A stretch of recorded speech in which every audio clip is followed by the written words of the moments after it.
नमस्कार दोस्तों, Kumar study circle में आप सबका स्वागत है। कुमार स्टडी सर्कल से मैं कुमार आप सबका स्वागत करता हूं। आज हम लोग मेंस के CGPSC मेंस के पेपर 3 लोक प्रशासन में एक चैप्टर ई गवर्नेंस पर हम लोग चर्चा करेंगे। ई गवर्नेंस पर कितने क्वेश्चंस बन सकते हैं तो मैं यहाँ पर आपको बताऊँ, इस विषय से संबंधित प्रश्न बन सकते हैं। तो ई गवर्नेंस क्या है?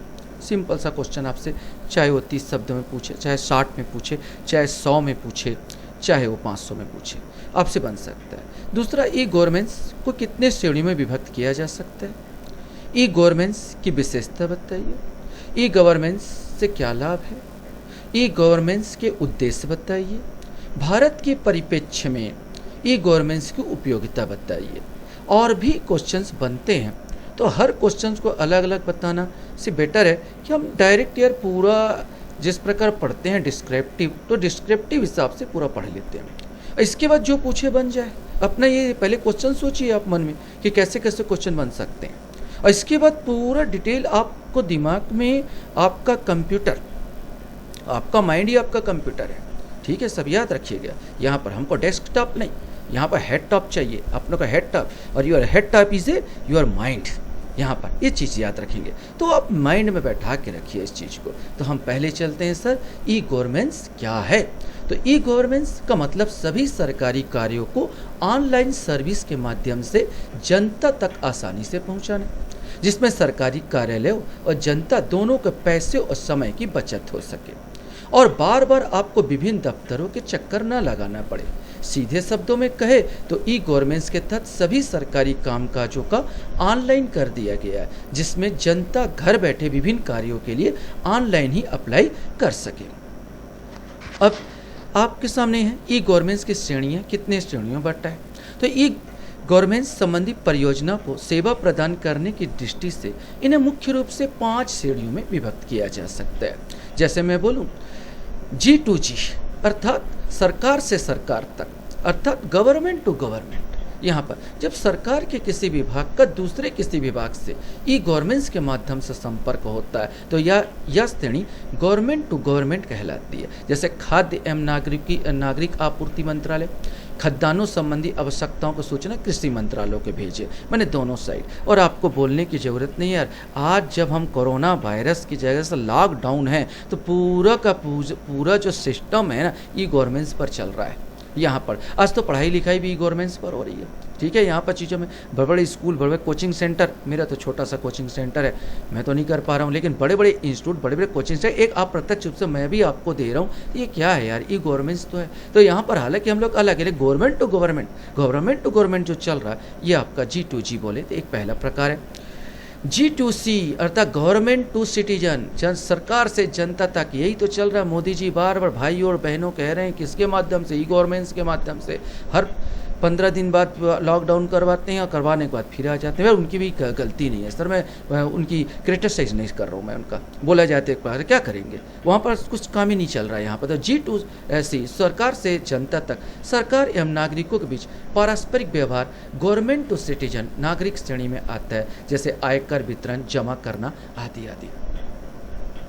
G2B सरकार से व्यवसाय तक, यहाँ पर गवर्नमेंट टू बिजनेस, यहाँ पर गवर्नमेंट टू बिजनेस व्यापार श्रेणी के अंतर्गत सरकार व्यापार जगत से संपर्क कर लेन देन करती है, जैसे ऑनलाइन ट्रेडिंग तथा सीमा एवं उत्पादन शुल्क संबंधी प्रकरण इत्यादि।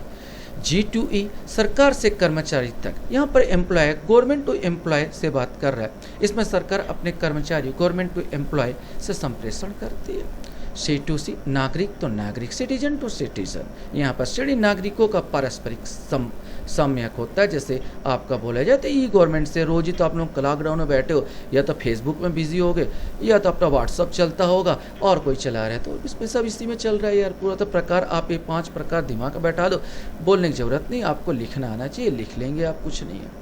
ई गवर्नेंस की विशेषताएं बताएं। ये भी अपने मन से लिखा जा सकता है, बहुत सारी विशेषताएं। इसमें प्रशासनिक नेतृत्व एवं प्रौद्योगिकी का एकीकरण हो जाता है। सरकारी विभागों या अभिकरणों से संबंधित सूचनाएं एवं सेवाएं इंटरनेट पर उपलब्ध होना एवं स्वयं सरकार द्वारा सूचना प्रौद्योगिकी की आधुनिक तकनीकों का प्रशासनिक कृत्यों में प्रयोग करना ई गवर्नेंस का व्यवहारिक रूप है। आजकल नल बिल भरना है, बिजली बिल भरना है, या आपको कोई भी चीज़ वहाँ बाहर जाने की जरूरत नहीं यार, सीधा सीधा आप मोबाइल से लेकर चले जाते हैं। पैसा निकालना है, पैसा ट्रांसफर करना है, तो टोटल वर्क, टोटल काम ई गवर्नेंस के माध्यम से होता रहता है, वो चीज किया जाता है। यह प्रशासन में सूचना प्रौद्योगिकी का संपूर्ण आत्मसात करण है और इसमें ई गवर्नेंस शामिल है।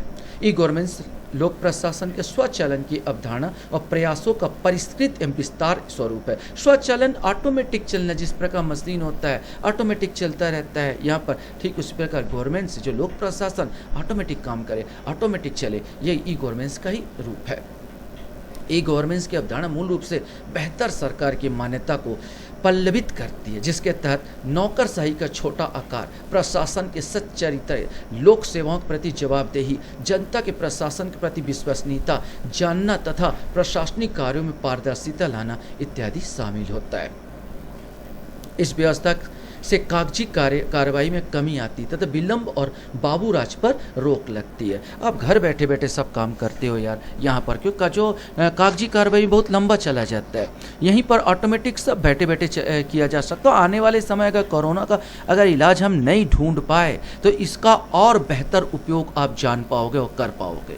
इस गवर्नमेंट द्वारा टेलीकॉम संभव हुआ, जिसमें प्रशासन की दक्षता आई। यह अभी शासन की स्थापना की एक पद्धति है। अभी शासन, ऐसा शासन जिम्मेदारी पूर्वक शासन, ठीक है, इसको स्थापना पद्धति है। इसमें एक ही कार्य की पुनरावृत्ति नहीं होती और निर्धारित इलेक्ट्रॉनिक कार्यक्रमों के रूप में प्रोग्राम विकसित कर दिया जाता है। यहाँ पर अर्थात ये होता है कि एक बार आप फॉर्म भर दिए, दोबारा फिर उसी को फॉर्म भरोगे तो वो एक्सेप्ट नहीं करेगा कंप्यूटर वहाँ पर चीज़ों में। सबसे इंपॉर्टेंट क्योंकि एक ही मोबाइल नंबर, एक ही वो आपको बार बार पुनरावृत्ति को वो आपको प्रयोजन नहीं पड़ेगा, एक बार हुआ तो हुआ यहाँ पर। तो ये सबसे बड़ी एक प्रॉब्लम होता है, जबकि इसमें आप बोलोगे लिखित में तो बहुत पुनरावृत्ति की प्रॉब्लम आ जाता है। अब लाभ की बात कर लेते हैं। तो ई गवर्नेंस के लाभ वैसे तो आपने विशेषता में ही समझ गए, बहुत सारे लाभ है। सबसे बड़ी बात हम जानते तो हैं बहुत कुछ लाभ है, लेकिन जब एग्ज़ाम हॉल में बैठते हैं और जब लिखने की बारी आती है तो माइंड नहीं चलता यार। यहाँ पर पहले से अगर हम लोग एक नज़र देख लें, मैं कहता हूँ आपने सर वीडियो बहुत सरल वीडियो डाला है, लेकिन ये सरल वीडियो ही आपके लिए काम का भी हो सकता है। यहाँ पर ई गवर्नेंस में प्रशासनिक कार्य एवं सेवाओं की दक्षता एवं गुणवत्ता सुधार होता है, नो डाउट। ई गवर्नेंस के माध्यम से सरकार को सारे आंकड़े आसानी से उपलब्ध हो जाते हैं। एक क्लिक जब आइए फटाफट आंकड़े उपलब्ध हो जाना, वहाँ से फाइल लाने की जरूरत नहीं पड़ेगी। सरकार विभिन्न योजनाओं, नीतियों और बनाने के दौरान इन आंकड़ों का विश्लेषण कर बेहतर निर्णय ले सकती है। जैसे आज गवर्नमेंट कर रही है। आज गवर्नमेंट में कोरोना टीवी में सबके सब बैठे हो देख रहे हो कि आज हर 12 दिन बाद दुगना हो जाता है। अगर आज 60,000 है तो मैं अनुमान लगाऊं 12 दिन बाद 1,20,000 होगा। यहाँ पर चीज़ों में बैठे बैठे एक आइडिया किस हिसाब से बढ़ रहा है, बट रिकवरी रेट क्या है आप देख रहे हो, रिकवरी रेट किस प्रकार चल रहा है। अब चूंकि जो प्रेजेंट है मैं उसी को बोल रहा हूँ और प्रेजेंट मेरे सामने यही दिख रहा है और इसी का मैं उदाहरण लेके एग्जाम्पल मैं ले रहा हूँ। सपोज मैं यहाँ पर कोविड-19 के बारे में आपसे वार्तालाप कर रहा हूँ। ई गवर्नेंस के परिणाम स्वरूप एक कॉमन डेटा तैयार हो जाता है, जिसका उपयोग विभिन्न उद्देश्यों के लिए किया जा सकता है। इससे जनता और सरकार के बीच स्वस्थ एवं पारदर्शी संवाद को मजबूत बनाया जा सकता है। आज जैसे हम देख रहे हैं ये संवाद, मैं जानता हूँ यहाँ पर लोग बोलते हैं लॉकडाउन खोल दो, मैं भी लॉकडाउन खोलोगे तो जिस हिसाब से बढ़ेगा, इसके बाद बोलोगे मुझे बचाओ। यहाँ पर सरकार की मजबूरी है सर। मैं इसमें ई गवर्नेंस के माध्यम से ही सरकार अनुमान लगा रही है आने वाली भावी घटनाओं को। मेरे को किसी कुंडली की जरूरत नहीं होती, यही आपकी कुंडली है सर। आने वाले भावी ये ई गवर्नेंस है जो क्रॉप से आपको जाना जाता है। सुशासन के लिए एक महत्वपूर्ण कदम सरकार की प्रक्रियाओं को सरल बनाना है, ताकि पूरी प्रणाली का पारदर्शी बनाकर तीव्र किया जा सके, और यह ई गवर्नेंस के माध्यम से ही संभव है। ई गवर्नेंस में व्यवसाय और नए अवसरों का क्या होता है, सृजन होता है। यह अब मेरे पास आता है भारत के परिप्रेक्ष्य में बता दीजिए सर। अब क्वेश्चन पूछे आपसे, मैंने कहा कि भारत के परिप्रेक्ष्य में ई गवर्नेंस की क्या वो है, लाभ है, यहाँ पर क्या प्रॉब्लम है, ये भी पूछा जा सकता है। तो भारत के परिप्रेक्ष्य, हाँ भारत के, अब यार इतने ज़्यादा लोग जहाँ जागरूक जरूर हुए, लेकिन 99% अगर बोलोगे भाई ई गवर्नेंस में चल रहा है, बहुत लोगों को नहीं मालूम, बहुत लोगों को नहीं मालूम कि क्या चलेगा और क्या नहीं चलेगा। 99 लोगों को नहीं मालूम यहाँ पर चीज़ों में कैसे करे और कैसे नहीं करे। आज ही मैं सिंपल सी अपनी बात आपके पास रख रहा हूँ। मेरी पत्नी तो वेस्ट बंगाल में फंसी हुई है, मेरी बच्ची वेस्ट बंगाल में फंसी हुई है। आज मेरे को एक सूचना मिली कि भाई आप इसमें फॉर्म भरिए लाने के लिए। मैं तो ये पूरा भर दिया भाई, इंग्लिश में लिखा हुआ था, मैं फॉर्म भरा, रजिस्ट्रेशन करवाया, भाई मेरी पत्नी को मेरे यहाँ पर लाना है। लेकिन एक बात चाहिए, इस चीज़ें बताइए, जो यहाँ पर जितने लॉकडाउन में जो इन लोग फंसे हुए हैं, आपका मजदूर लोग फंसे हुए हैं, कितना इंग्लिश आता है उनको और कितना वो कंप्यूटर जानते हैं और किस प्रकार भरेंगे। यहाँ पर चीज़ों में बहुत सारी प्रॉब्लम आता है। तो मेरे भारत देश की एक बहुत बड़ी समस्या है सर ये सब। भारत में सुशासन के प्रयास में सूचना क्रांति इंफॉर्मेशन टेक्नोलॉजी ने एक शक्तिशाली उपकरण का कार्य किया है। ज्ञातव्य कि भारत सूचना प्रौद्योगिकी की क्षमता में एक महत्वपूर्ण स्थान रखता है। ई प्रशासन, ई शिक्षा, ई व्यापार, ई वाणिज्य, ई मेडिसिन आदि ऐसे कई क्षेत्र हैं जहां सूचना प्रौद्योगिकी की प्रभावशाली भूमिका, महत्वपूर्ण प्रगति देखी जा सकती है। ई गवर्नेंस के अंतर्गत सरकारी सेवाएं एवं सूचनाएं पहुंचाने में विभिन्न इलेक्ट्रॉनिक विधियां एवं उपकरण का प्रयोग किया जाता है। ई प्रशासन के माध्यम से शासन के सरल, नागरिकरण युक्त, पारदर्शी, जवाबदेह एवं त्वरित बनाया जा सकता है। एक भूमिका पहले बांधा। इस बार हमारे यहाँ देश में अगर उत्पत्ति की बात किया जाए, कब मेरे देश में आया, अगर क्वेश्चन है तो भारत में ई गवर्नेंस की उत्पत्ति 1970 के दशक से चुनाव, जनगणना, कर प्रशासन आदि संबंधित डेटा गहन कार्यों के प्रबंधन के लिए आईसीटी के अनुप्रयोग के ध्यान के साथ यहाँ पर हुआ था। अगर प्रारंभिक कदम की बात करूँ तो 1970 में इलेक्ट्रॉनिक्स विभाग की स्थापना भारत में ई गवर्नेंस की दिशा में पहला बड़ा कदम था, क्योंकि इसमें सूचना एवं संचार पर ध्यान केंद्रित किया गया था। 1977 में स्थापित राष्ट्रीय सूचना विज्ञान केंद्र NIC ने देश के सभी जिला कार्यालयों को कंप्यूटरीकृत करने के लिए जिला सूचना प्रणाली कार्यक्रम शुरू किया। ई गवर्नेंस को बढ़ावा देने की दिशा में 1987 को लॉन्च NICNET राष्ट्रीय उपग्रह आधारित कंप्यूटर नेटवर्क एक क्रांतिकारी कदम था। ई गवर्नेंस का उद्देश्य अगर पूछे भारत में तो सरकार को वही सरकार के निर्णयों में सुधार लाना है, सूचना एवं युग के नागरिकों को इच्छा की सुव्यवस्था की योग्यता प्राप्त करना है, सरकार की जवाबदेही एवं पारदर्शिता ट्रांसपेरेंसी को बढ़ाना है, सरकार के लोगों के विश्वास में वृद्धि करना है, नई चुनौतियों का सामना करने में गैर सरकारी संगठनों, व्यवसायियों एवं इच्छुक नागरिकों को प्रभावी रूप से शामिल करना है। ई गवर्नेंस की उपयोगिता यहाँ पर तो ग्रामीण क्षेत्र में रहने वाले लोग भी देश विदेश के घटनाक्रम से भली भांति परिचित हो सकेंगे। यहाँ पर एक क्लिक दबाइए, आप परिचित हो जाओगे। सूचना का अधिकार एवं ई प्रशासन मिलकर देश के विकास एवं क्रांतिकारी परिवर्तन ला सकते हैं, जो हमने सूचना 2005 में लाया था। और सौभाग्यवश आपका विषय भी है सूचना का अधिकार अधिनियम। ये सब सूचना का अधिकार जो है, ये सब विषय भी है आपका जो जानना बहुत जरूरी है, और इंटरनेट के माध्यम से ही तो होता है यार। विभिन्न योजनाओं, परियोजनाओं की जानकारी एक आम आदमी तक इंटरनेट के माध्यम से पहुंचाई जा सकती है, ताकि वे उसके बारे में जान सके, लाभान्वित हो सके। उसके माध्यम से योजनाओं एवं दस्तावेजों को सुव्यवस्थित रख रखाव संभव हो सकेगा।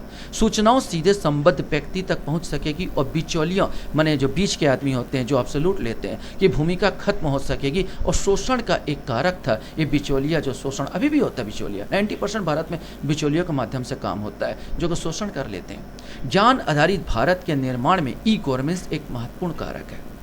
भारत में ई गवर्नेंस की चुनौतियां, माना कि ई गवर्नेंस एक बहुत बड़ा कदम है सरकार की तरफ से, लेकिन इसे चलाने में भी सरकार को बहुत से चुनौतियों का सामना करना पड़ रहा है।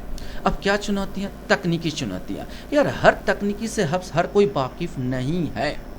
मेरे को लोग बोलते हैं पीडीएफ बनाओ, पीडीएफ। मैं इतना ज़्यादा दे रहा हूँ, लेकिन कभी सोचा नहीं पीडीएफ कैसे डालूँ। सीधा वो लोगों को बोलता हूँ यार, अगर मैं आज बोलूँ पीडीएफ, सर वो लोग बोलते हैं पीडीएफ डालो। मैं सिर्फ ध्यान ही नहीं दिया PDF डालने के लिए। लेकिन एक चीज़ है, मैं आप बोलोगे सर आप पढ़ा रहे हो और PDF नहीं डाल रहे हो यार यहाँ पर, मैं बोलूँगा स्क्रीनशॉट ले लो यार, क्या PDF की ज़रूरत है, स्क्रीनशॉट लो चलिए। लेकिन ये टरकाने वाली ही बात है मेरी, अगर बात किया जाए तो हम यहाँ पर तकनीकी चुनौतियाँ, क्योंकि ये चुनौतियाँ हैं मेरे सामने, बहुतों के सामने चुनौतियाँ होता है। इसके अंतर्गत सभी आंकड़े, परिभाषा, संचालन के कार्य प्रक्रिया, तकनीकी मानक, प्रोटोकॉल सूचना। अब प्रोटोकॉल सूचना सबको नहीं दिया जा सकता, सूचना गुणवत्ता, सूचना प्रदान करने के नियंत्रण, साझी सुविधाओं के लागत तथा वस्तु पहचान संख्या इत्यादि शामिल है, जो कि हमारे लिए सबसे बड़ी एक चुनौती हो जाती है। संरचनात्मक चुनौतियों की बात किया जाए तो ई गवर्नेंस की संस्थात्मक चुनौतियों का जन्म मानसिक, कानूनी एवं सामाजिक सांस्कृतिक कारकों से होती है। मानसिक, यहाँ जन्म मानसिक चुनौती, किसी को ई गवर्नेंस के बारे में ज़्यादा मानते, बहुत लोग जैसे सिंपल से डाटो का उपयोग नहीं करते, यार हमारा कोई चोरी कर लेगा तो हमारा ये हो जाएगा, बहुत लोग चोरी हो भी जाता है। आपने देखा होगा सूचना मैं डालूंगा कि थोड़ा सा भी अगर आपको ज़्यादा कम नॉलेज है तो यहाँ पर तो आपको वो 1 मिनट में उठाने के आपका बैंकिंग, ई बैंकिंग चलता है, क्या बोलना चाहिए, सब चलता है। लेकिन बहुत सारे आपने रोज़ आप देखोगे हैकिंग होता है, यहाँ पर कंप्यूटर से हैक कर लिया जाता है, थोड़े भी चूक किए चले जाएगा। और हम इतने अगर जागरूक नहीं है तो ये भी हमारे लिए प्रॉब्लम होता है, गवर्नमेंट के लिए भी प्रॉब्लम है। संरचनात्मक और संगठनात्मक चुनौतियाँ पुनः संगठन की प्रक्रिया एवं चुनौती प्रस्तुत करती है, जैसे नियंत्रण समाप्त होना, स्वामित्व की भावना की कमी, तकनीकी विशेषज्ञों से दूरदृष्टि का अभाव तथा सामाजिक समस्याओं को समझने में अक्षमता, जड़ता आदि भी ऐसे कारक है जो कि हमको ई गवर्नेंस से दूर रखते हैं। तो एक बार आपको तैयारी की दृष्टि से, बहुत दिन से लोगों ने कहा वीडियो नहीं डाले, तो मेरे को लगा ये वीडियो डालना चाहिए, तो मैंने इस वीडियो को डाला। यद्यपि सब आपके अवेलेबल होता है यार, इंटरनेट में अवेलेबल होता है, मैं भी वहीं से उठाता हूँ और आप लोगों को समझा देता हूँ और डाल देता हूँ। मैं कहाँ से पाऊँगा, मैं भी इधर उधर से उठाता हूँ। ये इंटरनेट आप इतना ज़्यादा कि आज जो मैं आपको परोस रहा हूँ ये भी इंटरनेट की ही देन है, जो मैं आपको परोस रहा हूँ। बहुत सारे मेरे बंधु होते हैं जिनको शायद तक, जब मैं बोला ना यहाँ पर अपने टेक्नोलॉजी की प्रॉब्लम, बहुत लोगों को नहीं मालूम रहता है क्या करे और क्या ना करे, तो मैं उनके लिए वीडियो बनाता हूँ। अगर आपने वीडियो देखते हैं मेरा, इसके लिए बहुत बहुत धन्यवाद। Thank you very much.